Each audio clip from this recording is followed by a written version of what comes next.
Assalamualaikum warahmatullahi wabarakatuh. Allahu akbar, Allahu akbar, Allahu akbar. Allahu akbar, Allahu akbar, Allahu akbar. Allahu akbar, Allahu akbar, Allahu akbar. Allahu akbar kabira walhamdulillahi katsira wa subhanallahi bukratan wa asila.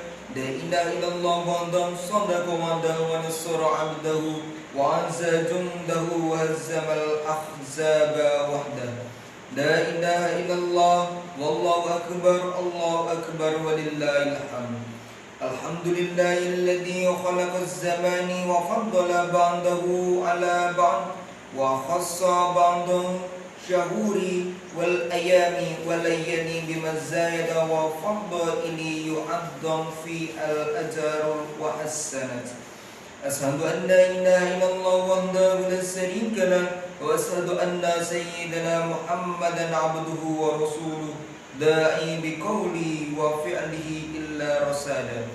Allahumma salli ala sayyidina Muhammad abdika wa rasulika Muhammadin wa ala alihi wa ashabihi hudatin an'ami fi anha'il bilad.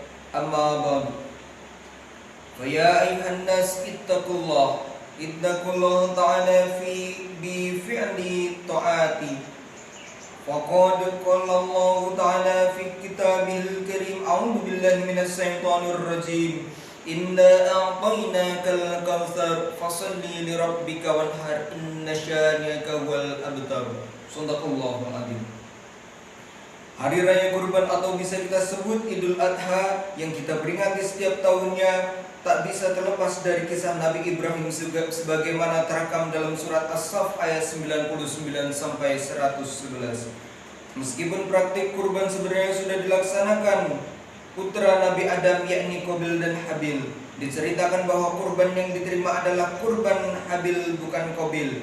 Itu pun bukan daging atau darah yang Allah terima, namun ketulusan hati dan ketakwaan dari si pemberi kurban.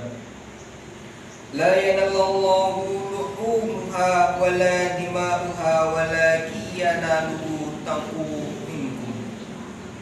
Daging-daging unta dan darahnya itu sekali-kali tidak dapat mencapai keridhaan Allah, tetapi ketakwaan dari kamulah yang dapat mencapainya. Kendati sejarah kurban sudah berlangsung sejak generasi pertama umat manusia, namun syariat ibadah kurban dimulai dari cerita perintah Allah kepada Nabi Ibrahim alaihissalam untuk menyembelih anaknya yaitu Nabi Ismail alaihissalam, seorang anak yang ia idam-idamkan bertahun-tahun karena istrinya sekian lama tidak memiliki anak.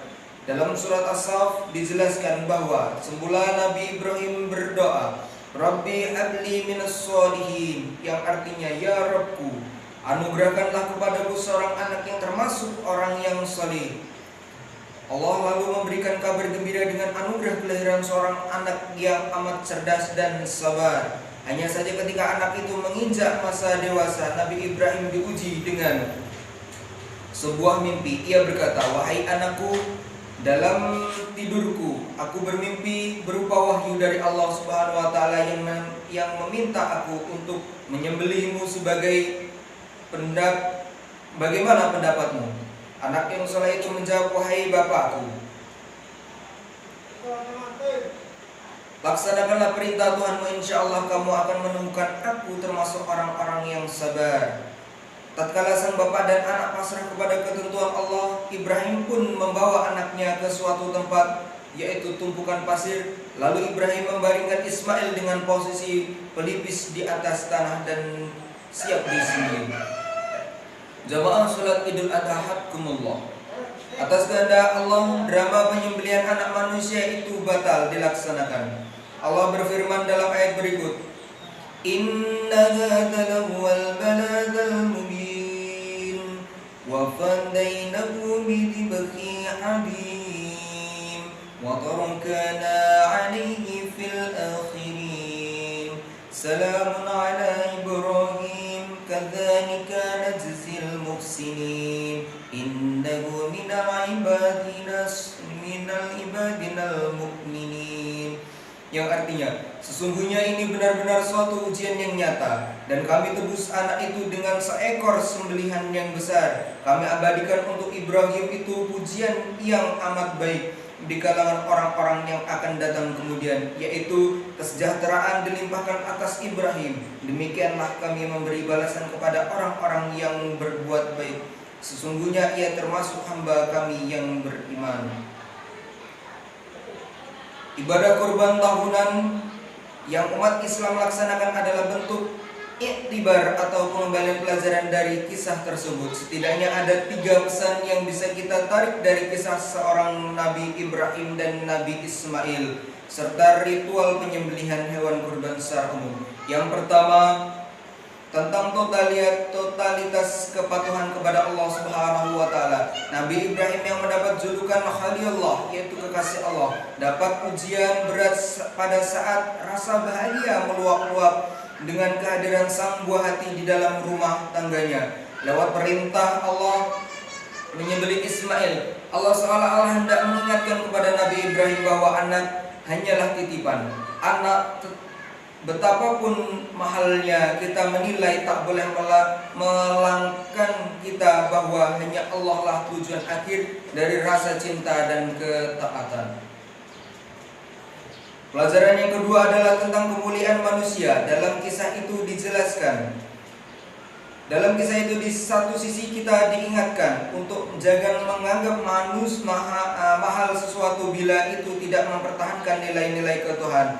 Namun di sisi lain kita juga diimbau untuk tidak meremehkan nyawa dan darah manusia. Pengertian Nabi Ismail dengan domba, penggantian Nabi Ismail dengan domba besar adalah pesan yang nyata bahwa pengorbanan dalam bentuk tubuh manusia sebagaimana yang telah berlangsung atau dilaksanakan dalam tradisi sejumlah kelompok pada zaman dulu adalah hal yang diharamkan. Manusia dengan manusia lain sesungguhnya adalah saudara. Mereka dilahirkan dari satu bapak, yaitu Nabi Adam alaihissalam. Pelajaran yang ketiga yang bisa kita ambil adalah tentang hakikat pengorbanan sedekah daging. Hewan kurban hanyalah simbol dari makna kurban yang sejatinya sangat luas, meliputi pengorbanan dalam wujud harta benda, tenaga, pikiran, waktu, dan lain sebagainya. Pengorbanan merupakan manifestasi dari kesadaran kita sebagai makhluk sosial. Bayangkan bila manusia masing-masing sekedar memenuhi ego dan kebutuhan sendiri tanpa peduli dengan kebutuhan orang lain, alangkah kacaunya kehidupan ini.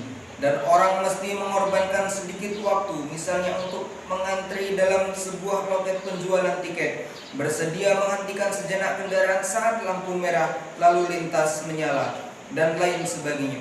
Sebab keserakahan hanya layak dimiliki para binatang. Disinilah perlunya kita menyembelih ego kebinatangan untuk menggapai kedekatan kepada Allah. Karena esensi kurban adalah solidaritas sesama dan ketulusan murni untuk mengharap keridhaan Allah. Wallahu a'lam bishawab. Allahu akbar, Allahu akbar, Allahu akbar. Allahu akbar, Allahu akbar, Allahu akbar. Alhamdulillah ala ihsanihi wa syukra lahu ala taufiqihi wa imtinani.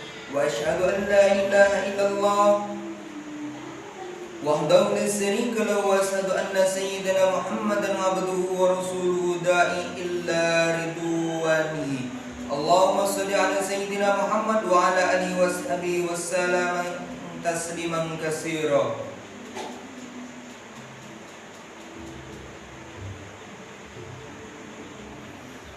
Amma ba'du, fa ya ayuhan nas ittaqullah fima amara wa antahu amana wa'lamu anna Allah amarakum bi amri bada fi bi nafsi wasani bi malaikati bi qudsi wa qala Allah ta'ala inna Allah wa malaikatahu yusalluna 'alan nabi ya ayyuhalladhina amanu sallu 'alaihi wa sallimu taslima. Allahumma shalli 'ala sayyidina Muhammad sallallahu alaihi wasallam wa ala ali sayyidina Muhammad wa ala ali anbiya'ika wa rusulika wa malaika muqarrabin wa radallahu ma anil khulafa'ir الراشدين أبي بكر وعمر وعثمان وعلي وعن بقية الصحابة والتابعين تابعين لهم بإحسان إلى يوم الدين وارض عنا معه برحمتك يا أرحم الراحمين. اللهم اغفر للمؤمنين والمؤمنات والمسلمين والمسلمات الأحياء منهم والأموات. اللهم أعز الإسلام والمسلمين وأذل الشرك والمشركين وانصر عبادك موحديات وانصر من نصر دينا واخذل من خذل مسلمين ودمر أعداء الدين واقلل كلماتك إلا يوم الدين. اللهم ادفع عنا البلاء والوباء والزلال والمحن والسوء والمحن ما ظهر منها وما بطن عن بلادنا إندونيسيا خاصة وسائر بلادنا مسلمين عامة يا رب العالمين. ربنا آتنا في الدنيا حسنة وفي الآخرة حسنة وقنا عذاب النار. ربنا ظلمنا أنفسنا وإن لم تغفر لنا وترحمنا لنكونن من الخاسرين. عباد الله إن الله يأمر بالعدل والإحسان وإيتاء ذي القربى وينهى عن الفحشاء والمنكر والبغي يعظكم لعلكم تذكرون. واذكروا الله العظيم يذكركم واشكروه على نعمه يزدكم ولذكر الله أكبر. السلام عليكم ورحمة الله وبركاته.